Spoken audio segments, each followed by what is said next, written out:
नमस्कारम दोस्तों, आज हम भगवान शिव के एक ऐसे महत्वपूर्ण उपदेश की चर्चा करेंगे। यह उपदेश उन लोगों के लिए है जो अलग अलग देवी देवताओं की, भगवान की पूजा करते हैं और सोचते हैं कि उनका उनके जीवन पर क्या प्रभाव पड़ेगा। दोस्तों, भगवान शिव ने इस विषय पर एक बहुत ही सुंदर कथा के माध्यम से समझाया है। जब हम अनेक देवी देवताओं की आराधना करते हैं, उससे पहले दोस्तों, अगर आप सच में भगवान शिव के सच्चे भक्त हैं तो कमेंट में हर हर महादेव जरूर लिखना। बहुत समय पहले की बात है, एक छोटे से गांव में भुवन नाम का व्यक्ति रहता था। भुवन अत्यंत ही धार्मिक था और जीवन के हर क्षेत्र में देवी देवताओं की कृपा प्राप्त करना चाहता था। इसीलिए वह हर दिन अलग अलग देवी देवताओं, अलग अलग भगवान की पूजा करता था। सोमवार को भगवान शिव की पूजा, मंगलवार को हनुमान जी की, बुधवार को गणेश जी की, और इसी प्रकार हर दिन किसी न किसी देवता की आराधना और पूजा करता था। भुवन का यह मानना था कि सभी देवी देवताओं की पूजा करके वह अपने जीवन के हर क्षेत्र में अपार सफलता और सुख प्राप्त कर लेगा। लेकिन उसकी साधना में एक समस्या थी। वह किसी भी देवी देवता की पूजा में कोई निष्ठा नहीं रखता था, ना ही कोई एकाग्रता रखता था। सिर्फ उसको पता था कि इस दिन इस भगवान की पूजा करनी है। एक दिन भुवन ने महसूस किया कि उसकी साधना का तो कोई परिणाम नहीं आ रहा है। उसकी इतनी पूजा पाठ करने के बाद भी उसकी आर्थिक स्थिति नहीं सुधर रही है। उसके जीवन में ना तो शांति है और ना ही पैसा। भुवन ने निराश होकर सोचा कि इतनी श्रद्धा से हर दिन अलग अलग भगवानों की मैं पूजा करता हूँ, फिर भी मेरे जीवन में सुख नहीं है, पैसा नहीं है, आखिर क्यों? तो इस प्रश्न का उत्तर पाने के लिए भुवन एकांत में जाकर भगवान शिव के पास बैठ गया और उसने ध्यान किया और पूरी श्रद्धा से भगवान शिव से प्रार्थना की कि हे महादेव, कृपया मेरी समस्या का समाधान करें। क्या मेरी पूजा अर्चना में या फिर विधि में कोई त्रुटि है?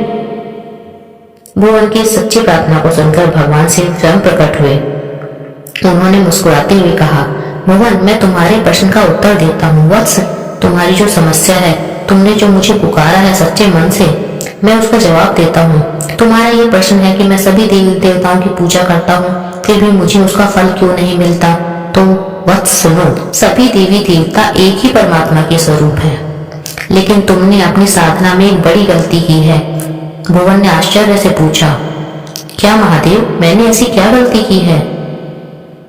भगवान शिव ने समझाया, देखो वत्स, जब तुम अलग अलग देवी देवताओं की पूजा करते हो तो उसमें से किसी के भी प्रति कोई निष्ठा, कोई समर्पण भाव नहीं रखते हो। तुम सिर्फ यह जानते हो कि इस दिन इस भगवान की पूजा करनी है। इससे तुम्हारी साधना अधूरी रह जाती है। भगवान शिव ने उदाहरण देते हुए कहा, मान लो तुम्हारे पास 5 खेत है और तुम हर खेत में थोड़ा थोड़ा बीज बोते हो, लेकिन किसी भी खेत की पूरी देखभाल नहीं करते हो, तो क्या तुम्हें अच्छी फसल मिलेगी? भुवन ने सिर झुकाकर कहा, नहीं महादेव, अच्छी फसल नहीं होगी। भगवान शिव बोले, यही नियम है साधना का। यह नियम साधना पर भी लागू होता है। जब तुम किसी एक देवता को आराध्य मानकर उनकी पूजा करोगे, उनमें पूर्ण निष्ठा से लीन हो जाओगे, तुम्हें उस देवता की कृपा प्राप्त होगी। देवताओं की पूजा अलग अलग करना गलत नहीं है, लेकिन तुम्हें यह समझना होगा, सभी देवता एक ही हैं, ब्रह्मांड के विभिन्न स्वरूप हैं। भगवान शिव ने भुवन को यह सलाह दी कि वत्स, अपनी साधना को एक दिशा दो। यह समझो कि सभी देवी देवता ब्रह्मांड के अंश हैं। जब तुम किसी भी एक देवता की पूजा में पूर्ण समर्पण करोगे, तब तुम्हें सभी देवी देवताओं की कृपा प्राप्त होगी और तुम्हें वह प्राप्त होगा जो तुम चाहते हो। भगवान शिव के इस उपदेश को समझकर, निश्चय कर भुवन ने अपनी साधना को एकाग्र कर लिया और उसने भगवान शिव को अपना आराध्य मानकर उनकी पूर्ण निष्ठा से पूजा शुरू कर दी। कुछ ही समय बाद भुवन के जीवन में सुख, शांति और समृद्धि आने लगी, क्योंकि वह पूजा बहुत ही समर्पण भाव से करता था। दोस्तों, ये कहानी हमें सिखाती है कि सभी देवी देवता एक ही परमात्मा के स्वरूप हैं।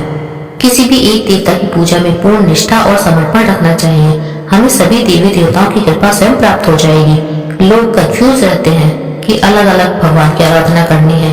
यह गलत नहीं है, लेकिन पूजा में एकाग्रता और समर्पण होना आवश्यक है, और इसी के कारण हमें भगवान की शीघ्र कृपा और मार्गदर्शन प्राप्त होता है। तो अगर वीडियो पसंद आई हो तो अंत में लिखे हर हर महादेव। धन्यवाद। आप सभी के भीतर बैठे परमात्मा को मेरा प्रणाम।